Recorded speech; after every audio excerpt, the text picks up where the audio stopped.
बिस्मिल्लाहिर्रहमानिर्रहीम अस्सलाम वालेकुम। मैं तुहाडा बिलाल चौधरी अख्तर असमई रजोका खबरदार बुआना दे नाल एक नवा प्रोग्राम लैके तुहाडी खिदमत दे विच हाजिर हां।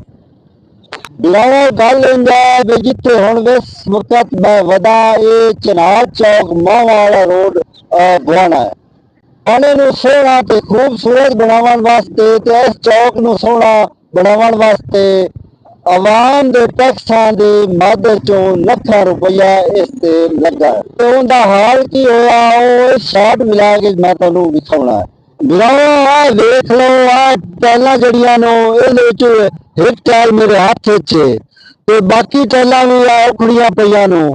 ਜਿਹੜਾ ਸਾਰਾ ਥੜਾ ਨਾ ਇਹ ਬੈਠਾ ਪਿਆ ਇੱਕ ਦੋ ਬਾਰਿਸ਼ਾਂ ਹੋ ਰਹੀਆਂ ਤੇ ਉਮੀਦ ਹੈ ਵੀ ਸਾਰਾ ਥੜਾ ਹੀ ਪਟੀ ਜਾਸੀ ਤੇ ਉੱਤੇ ਆ ਜਿਹੜੇ ਦਾਗ ਲੱਗੇ ਹੋਏ ਨੇ ਘੋੜੇ ਲੱਗੇ ਹੋਏ ਨੇ ਕਿਤਾਬਾਂ ਨੇ ਇਹ ਵੀ ਰਹਿ ਜਾਣੀਆਂ ਨੇ। ਇੱਕ ਸਵਾਲ ਹੋਰ ਵੀ ਆ ਵੀ ਜਦੋਂ ਆ ਚੌਕ ਬਣਦਾ ਪਿਆ ਸੋਹਣਾ ਬਣਨ ਵਾਸਤੇ ਹਰ ਕੋਈ ਆਂਦਾ ਵੀ ਇਹ ਮੈਂ ਕਰਾਇਆ ਲੇਕਿਨ ਹੁਣ ਇੱਥੇ ਆ ਕੇ ਬਹਿੰਦਾ ਹੀ ਕੋਈ ਨਹੀਂ ਪਿਆ।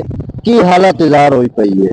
पंजाबी खान है भी जुम्मा 8 दिन नहीं हुए तो हर तुरत भज गई है।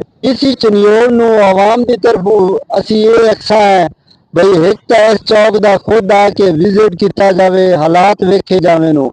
बाकी जिस काम होंदा पिया ठेकेदार नूं कहाँ वेखना ਜਿਹੜਾ ਬੰਦਾ ਮੌਕੇ ਤੇ ਕੰਮ ਕਰਾਉਣ ਵਾਲਾ ਉਸ ਨੂੰ ਪੁੱਛਗਛ ਕੀਤੀ ਜਾਵੇ ਤੇ ਇਨਕੁਆਇਰੀ ਲਾਈ ਜਾਵੇ ਉਹਨਾਂ ਦੀ ਕਿਉਂ ਕੰਮ ਨਾਕਿਸ ਹੋਇਆ। ਹੁਣ ਦੀ ਇਤਨੀਆਂ ਗੱਲਾਂ ਜੋ ਜ਼ਿੰਦਗੀ ਦਿੱਤੀ ਇਜਾਜ਼ਤ ਜੋ ਜ਼ਿੰਦਗੀ ਦਿੱਤੀ ਮੋਹਲਤ ਨਵੀਆਂ ਗੱਲਾਂ ਦੇ ਨਾਲ ਤੁਹਾਡੀ ਖਿਦਮਤ ਦੁਬਾਰਾ ਹਾਜ਼ਰ ਹੋਸਾਂ। ਆਪਣੇ ਸੱਜਣ ਆਪਣੇ ਬੇਲੀ ਅਖਤਰ ਅਸਮਈ ਰਜੋਕਾ ਨੂੰ ਦੇ ਇਜਾਜ਼ਤ। ਅੱਲਾ ਬੇਲੀ।